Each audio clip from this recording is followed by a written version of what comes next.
All right. We are back. We're back. With our next video. I forget how many video. we've done. I feel we're Double like, digits. We're at like 15, I feel. Maybe. Okay. But today, More than 10. yeah, we have some exciting things to share with you. So a lot of you saw Dennis's post last week about me and him doing a fellowship with a new part of CrossFit called Precision Care. And then Wild Health is the organization CrossFit has paired with to make this all happen. So it's a new thing CrossFit's doing. We're kind of the first group. There's like 100 of us. First cohort. Yes, going through it. So it's a year-long thing. One of the things we're gonna have to do during this fellowship is have a couple patients ourselves that we'll put through this kind of new healthcare format that CrossFit's trying to come up with, get into, that sort of thing. And so Dennis actually signed up to be a patient for himself. He hasn't had a doctor in a long time. No, so, I mean, it's not like I'm being reckless, but I try to do as best as I can with the information and knowledge I have. Yeah. But also one of the good ways, or one of the best ways really to experience the fellowship that they said to us is to be a patient and kind of get that hands-on perspective. So Dennis is gonna kind of talk about how he signed up for it, all the things he got when he signed up, and now what he has to do with it, which is also what a lot of you would have to do if you did decide that you want to be one of our patients during this process. So I signed up, and there's 3 things that I have to do before we start my healthcare. It's 3 different tests. One's just pretty traditional blood work. You go to Quest Labs, wherever, they're gonna draw that. There's a few extra tests involved. Then the other 2 things that they're doing, one was my saliva-based test. I did this one already. So you get the box. It is a Orgagene DX OGD 600 test. If you want to look that up, cool, go for it. Has 6 steps. There's a tube with a funnel. I had to spit saliva into it up to a line. It took like 5 minutes of me just sitting there because it's a pretty good amount of saliva. So it's already in the bag. Which you can see, that's not a small vial. And it's really clear, concise steps. So this is in its box that is now going to get handed off. I had to make sure I didn't eat, drink, chew gum, or use tobacco for 30 minutes prior to that. Luckily, I don't do 2 out of the 4 of those things. Did you do it after you worked out? So, like, I did do it after I work out. I don't think there's any like cortisol specific tests and stuff, which saliva can get used for. I think it's more for just some genomic stuff.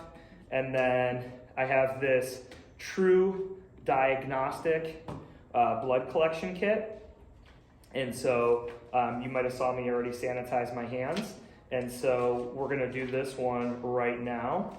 So I got this tube. It says to stand the tube up, remove the cap, place the collection tube upright in the circular slot.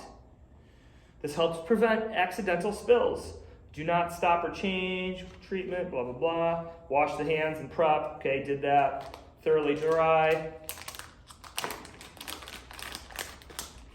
It is easier to collect a sample when your hands are warm. My hands are slightly chilly. Okay. Yeah. Okay, so I got to alcohol the finger that I'm going to prick.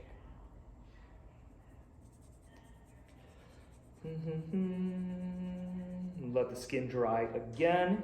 So then I am going to use the lancet to prick.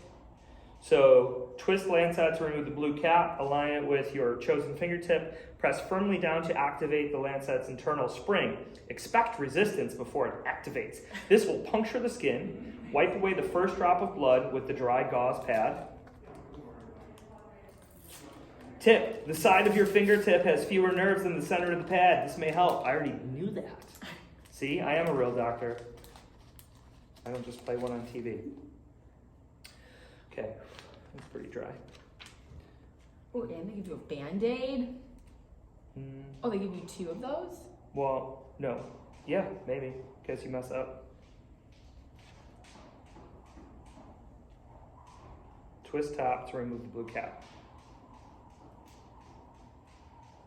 And then just push down. Just push down.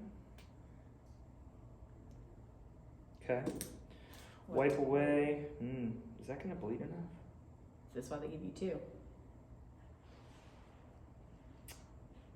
Hopefully you don't get freaked out by blood. I feel like the camera can't even see it. Massage the finger to help with the blood flow. Hold the capillary dropper horizontally against the puncture point to collect blood. Fill the dropper to the white line. Ooh, that's a decent amount. Okay, we might be here a little bit. You might have to do the pad of your finger. Yeah, okay, so I'm wiping away that first drop. Still massaging. And so one of the cool things with precision care, with Wild Health, with all of this blood work, is they're going to look actually at Dennis's DNA. So if you do this, they'll look at your DNA, and then it's a big component of what they're doing is looking specifically at your genetic makeup to then come up with the best health plan for you. Specific to your goals. Your goals, anything you might have like a predisposition for, or anything like that they can help you navigate. Oh boy. I thought this was going to go faster. Yeah. Luckily, Erica was good at filling time there. So we did our first fellowship kind of lecture last week, which was cool. Mm-hmm. We got to see it seemed like it was like a second appointment. Yeah, it was a follow-up. Yeah, we kind of sat in on a follow-up appointment of a patient who had their physician and then their health coach all together on one call. So while this is taking longer than I want it to. Yeah. How about we... Ooh, talk about these bars? Well, so... What do you want to talk about? Yeah, let's talk about the bars, because let's talk about... Part of this was also to talk about the healthy eating challenge. Yeah, it's filling up. It's just taking time. I'm a slow bleeder. We're getting there. So, I would say everyone's been kicking butt. Yeah, I feel like everyone's doing well. Even if you're not... I've talked to a few people who maybe haven't gotten all of the points, but they're doing things better than they have been before. Right? There's a couple of people who may not have gotten all 800 grams of their fruit and veggies every day, but they're definitely eating more than they were before. And really, that's the point of it, is just doing better than you were, still being able to live your life, but adding these healthy components in and creating these healthy habits so that we can do it long term and do it well after the challenge ends. But I think week 1 went really well. Week 1 went awesome. Yeah. I also think, I'm going to correct myself again. We were talking about, no one's really complained about like, I can't eat this, I can't eat that, I'm type excited of thing. for when I can go back to eating. Because you can eat whatever you want. Right. Right? Oops, I didn't wipe that one off. It's all right. And that's really, when Dennis and I were coming up with the challenge, was a big factor that we wanted. Was we didn't want something that was so drastic, that was a complete lifestyle change, and then it's like you're going through it and you're like, well, I'm not going to do this when the 8 weeks is up. Like, I can't wait to go back to doing XYZ or whatever I was doing before. We want it to be something where, okay, I'm still living my life. I can have whatever I want. Bills game on Saturday. Have pizza and wings if you want. You're still aiming to get your protein, your water, your fruits and veggies, and have the pizza and wings. Great segue. Great segue, because someone was like, how do I eat out? Yeah. Right? And that person may or may not have eaten all of their food. They have eaten all of the food they were supposed to for the challenge, and then went out to eat and found themselves not feeling well afterwards.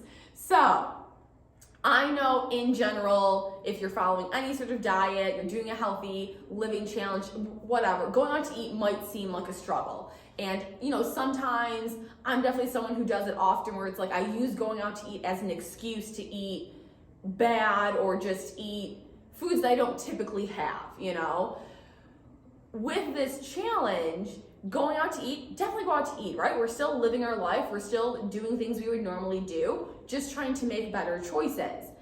So my first suggestion is always, can you look at the menu beforehand? Most restaurants have an online menu. You can glance at it, see, okay, they have meat options, or they have protein options. Do they have vegetables? Do they have salads? Do they have a side of something?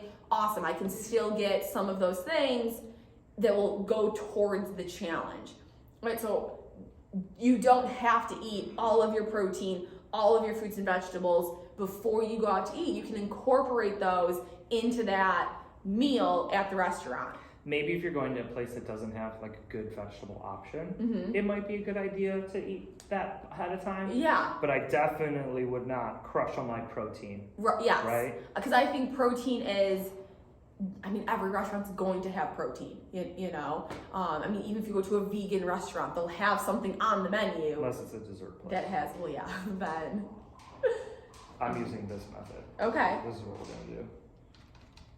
How will you know if you got to the... There's a line. Oh, in here? Okay. Still collecting blood over here. But don't look at going out to eat as this big, intimidating, what do I do? You know, and I think this is also where it's helpful. Something I talk to a lot of my nutrition clients about is planning your day ahead of time. And so, not that you need to mark down every single thing you're eating, but get this general outline. Okay, I'm gonna have my apple in the morning with my eggs, and you know, there's some protein and there's some of my fruits and vegetables. I'm gonna have this salad for lunch, you know, with maybe a side of fruit or something. I'm gonna have whatever for dinner. And so this way, you know, if you're going out to eat, okay, you've already got a good base of how your day's looking. You should have a rough idea of how much protein, how much fruit and veggies you have left for the day. Can you fill in those gaps at the place you're going to eat? If not, if it's a place like Dennis said that doesn't have good fruits and vegetables, okay, maybe you eat the rest of your fruit and vegetables before you go to dinner. That way you don't overindulge at dinner. Or if you're like, you know, me, where I'm like, it doesn't matter, I need like a late night snack. You save some of that for when you get home, so you know, okay, I can have this thing late at night when I get home, but I was still able to go out and enjoy myself at the restaurant. What's your late night snack? Well, lately it's just been frozen veggies, because, what? I wouldn't call it a snack. Okay, it's not a snack, but this is what I need to do so that I feel full. So what I've been doing is frozen veggies with edamame, so I get like protein in it with my veggies, and then it makes me feel full at night, and then I won't eat other things. Wait, you don't feel full? No, so then I feel full at night. Right, but I'm saying if you don't, you would feel full? You wouldn't feel full, I mean? Yeah, I would just want to keep eating. Yeah. So I discovered that my problem is I truly just enjoy the act of eating. Like the other day, I got done eating whatever meal I was eating, and like felt full. I was fine. I was still kind of like burping up my meal, so I knew I wasn't hungry, but I just like wanted more. Yeah, I just wanted to eat. Like I just enjoy the act of eating. Okay. So that's a personal interesting things we're finding here. Yeah. I would say too, and I think we've kind of helped a bunch of people with this, is like you gotta start the day strong. Like with the volume of protein that some people are getting compared to what they would normally eat, the volume of liquid some people are getting in compared to what they normally eat. You know, you guys gotta start strong. And that's what I try to do for myself, and like, you know, I'm not shy about what it is that I do, what I eat, what I whatever drink. You know, like I'm at 100+ ounces right now. It's 10:30 in the morning. You know, it is what it is. But like, if you're not used to it and it's a big challenge for you as a person, you really got to make sure that you are front loading. I will say, kind of like, what's like the top end I should do in a meal or whatever. I would say that the water, the liquid, 32 ounces in an hour. That is the top end. That is scientifically well agreed upon, because the amount of water your intestines can absorb maxes out at about 32 ounces. What do you think about, instead of saying an arbitrary number with protein, I was thinking about this, I was saying like no more than 50% in one meal. Yeah. Well, because I've seen some people put up like 79 grams of protein in this shake and 20 ounces of water, and I asked the person, I was like, can you drink that? That's like, a lot. It sounds like you need to eat it with a spoon. They're like, actually, I do need to eat it with a spoon. And do you know, is that like straight protein powder? Do they have that with I yogurt? didn't get into it, but I was just like, well, I would recommend either you need to put a little more, double the liquid, right? Like give me at least 40 ounces of liquid. Yeah. Or, maybe even split that into like 2 shakes. Yeah, or do half the protein with that amount of liquid. Yes. You know? Yeah. And so they're like, all right, good point. Because that is a person who is struggling with not only, I feel like I'm making a disaster over here, and hopefully you guys can't see it. Yeah. Whatever. But I'm getting it done. Yeah. Okay, we're doing it. The big thing, like front loading doesn't mean I'm getting all of it done, right? Like we don't want you to have all of your fruits and vegetables, all of your protein eaten before noon, and then you're like, what do I eat the rest of the day? You know, and if you eat too much of anything, but if you're eating too much of the protein and fruits and vegetables at one time, you're going to feel really full, very bloated, uncomfortable. It's going to be really slow to digest all of that food. So that's not going to be great either. Front loading just means I'm getting a big portion of it out of the way. Early. Yeah, not all of it. And front loading is going to be different to all of us. Dennis starts his day at 3:45 every day, right? Some of us don't start our days until 6, 7, 8, you know. So that front loading, that first half of your day is going to look different to all of us. That's okay as well. Yeah. Can you help me with this? Yeah. I think I would like to try, you're going to need to stand on this side. So, just gently pull, don't pull it all the way out, but can you hold that? Yeah. Are you pulling? Nope. No. It's slippery. Just gentle pull. I don't think I'm pulling it at all. Okay, never mind. All right. Well, so then the next topic that we had to talk about were the bars. Yes. Right. So upstairs in the food hall, which if you've never been to the food hall here at Seneca One, it's pretty good. Oh yeah. I like the food choices up there are really nice. To me, it's reasonably priced. It's not, you know. It is very reasonably priced for what it is. And like the food's good. Yeah, I like it a lot. Yeah. But so upstairs also is the blend. They're here Tuesdays and Thursdays, like 11 to 2-ish for their shakes. But they also offer a vegan protein bar, which we know some I didn't realize they were vegan. Yeah. Okay. So, which... and gluten friendly. What does that mean? Different than gluten free. Maybe it's just the word choice. Okay. But, so, we have some bars from them that we're going to have at the gym. And so they got about 17 grams of protein per. So we know we got a bunch of people who are vegan, vegetarian, have challenges getting good protein choices in for themselves because of those lifestyle choices, which, hey, is what it is, right? We're going to try this again. Oh boy. Yeah, so these bars, so we have a peanut butter and jelly flavor. One and done. We have a chocolate chip flavor. This is a crispy rice flavor. There's an espresso flavor and an apple pie. So those are the... And let's go over the content. Like, so how many grams of protein? Okay, so this is the crispy rice one. Its overall calories is 263. It's got 11 grams of fat, 28 grams of carbs, and 14 grams of protein.